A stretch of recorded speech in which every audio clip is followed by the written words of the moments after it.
Nung minsan po, merong nag-message sa akin.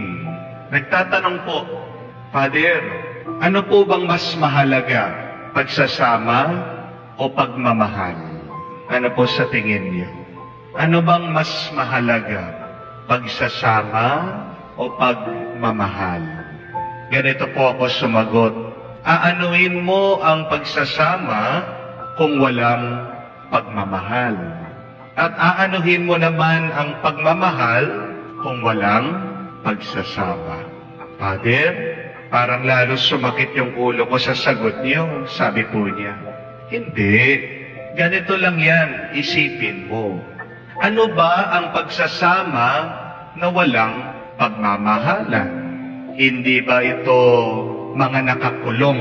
Isn't this prison cells?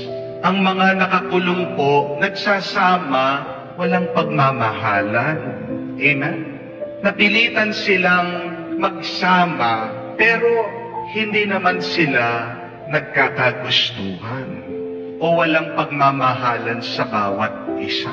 Ganyan din sa pagtatrabaho. Nagsasama ang mga nagtatrabaho, pero hindi naman sila ine-expect na magmahalan. Ang importante lang sa trabaho ay yung gawin mo lang yung iyong trabaho ng mabuti at pagkatapos ikaw ay sumweldo. You are not expected to love your co-workers. What is important is you do your job well, that's it.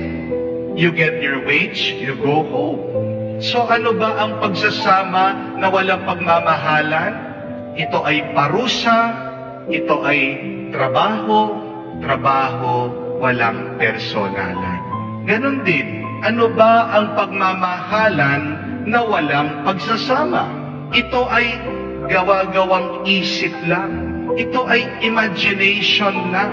Hindi ito totoo, kathang isip. Dahil lahat ng yan nangyayari lang sa isip mo. Walang laman, walang katotohanan. Yun po ay pagmamahalan na walang pagsasama. Makikita niyo po dito, kailangan ng isa, yung isa din. Hindi magkakatotoo, hindi magsusurvive, hindi mabubuhay ang isa kung wala yung isa. Kailangan ang pagsasama ay merong pagmamahalan at ang pagmamahalan ay kailangan merong pagsasama. Paano ang ating pagsasama ay magkakaroon ng pagmamahalan at paano ang pagmamahalan ay magkakaroon ng pagsasama? Simple lang po. Kailangan ang pamilya nandiyan ang Diyos. Kailangan ang Diyos sa pamilya. Ang pamilya natin ay ang pagsasama. At ang Diyos ay ang pagmamahal. Kung aalisin mo ang Diyos sa pamilya, ito po ay impyerno. Hindi po ba? Nagsasama sila, pero wala silang talagang dahilan para sila ay magsama. Napakarami po ng ganyan. Dumating na sa kanilang relasyon, sila'y nagsasama, wala nang pagmamahalan. Anong dahilan nila? Bakit nandyan pa rin sila, nagsasama sila? Father, para na lang po sa mga bata. Hindi po ba napakasakit nun? Hindi po ba napakalungkot nun? Nagsasama, wala naman pong pagmamahalan. Ang Diyos, ang pagmamahal, nagkakaroon ng katotohanan ng laman sa ating pamilya. Kung wala ang Diyos sa pamilya, ito ay magkakawatak-watak. Hindi ito magbubuklod, hindi ito magkakaisa. Yan po ang dahilan bakit binasa natin ang Ebanghelyo, ang listahan ng mga kamag-anak, ang angkan ng ating Panginoon. Kasi pinapakita sa atin ng ating pagbasa, ang pamilya, kahit sino pa sila, ito ay nagkakaisa dahil sa Diyos. Ang Diyos ang nagbubuklod, ang Diyos ang nananatili sa pagkakaisa ng pamilya. Kahit na madalas sa pamilya hindi naman po perpekto. Ang pamilya minsan nagiging karanasan ng impyerno natin kung walang pagmamahalan. Pero pwede naman pong maging karanasan ng langit ang pamilya kung mananatili tayo sa Diyos. Meron pong isang tumawag sa akin. Pagkasagot ko po, umiiyak na siya ng umiiyak. Nagdadrive daw po siya at gusto po niyang magpakamatay. Magsusuicide na daw po siya. Sabi ko, sandali, tabi mo muna ang sasakyan. Wala pong tigil. Iyak na po siya ng iyak. At tinanong ko, bakit? Anong problema? Yung kwento po niya, nakapangutang po siya na napakalaking halaga dahil sumugal po makipagkontrata sa gobyerno. Napakarami po niyang inutangan. At isa po sa inutangan niya ay yung mga anak niya. Yung panaginip niya, sana kumita siya ng malaki para din po sa pamilya niya. Pero dahil po, alam niyo naman sa gobyerno, napakatagal bago ka bayaran. Kaya nagsunod-sunod po yung mga naniningil sa kanya. Pati po ang kanyang mga anak na ngailangan na din. At dahil po dito, nag-away-away sila. Mismo ang mga anak po niya silang nagpaboy, nagpaalis sa kanya. Ilang araw na daw po siyang natutulog sa sasakyan. Wala po siyang mauwian. Kaya nga po, naisip niya, magpakamatay na lang kasi una, wala siyang pera, ngalawa, wala po siyang pamilya. Nakakalungkot po, no? Na kung sino pa yung pamilya mo, sila pa yung hindi tatanggap sa iyo. Pero ito po yung isa kong kinakalungkot. Yung bang di nila naisip na mga anak niya, na nung sila yung mga bata, nung sila yung mga sanggol, hindi naman sila sinisingil ng kanilang ina. Hindi po ba?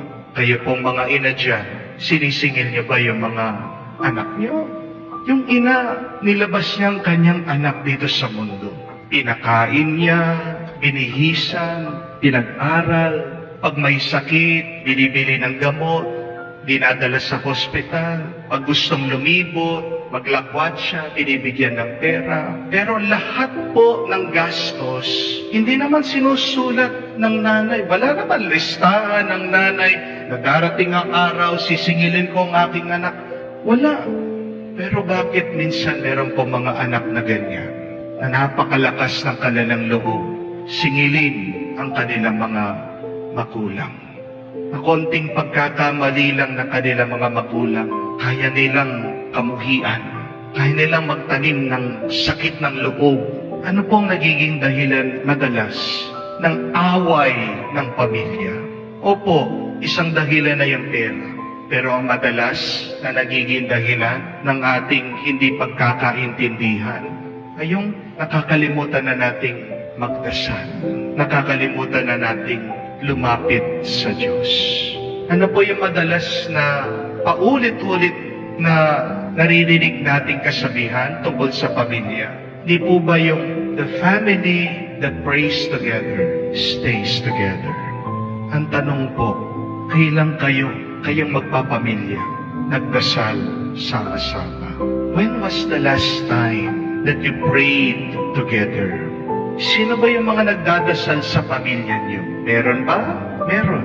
Yung mga matatanda, yung mga lolo't lola, sila na lang. Nasaan yung mga anak? Nasaan yung mga apo? Sasabihin pa nga natin sa kanila pagdasal mo na lang ako. Tapos saan pupunta? Ayun, susugal. Ayun, iinom. Ayun, maglalakwat siya. Kaya bakit nagkakaroon ng napakalaking problema sa pamilya? Dahil nakakalimutan na ang Diyos. Kailan yung huling pagkakataon na nung nagkaroon kayo ng malaking problema, sama-sama kayo lumuhod, nagdasal, nagpatulong sa Diyos? Parang napakatagal na po, no? Parang wala.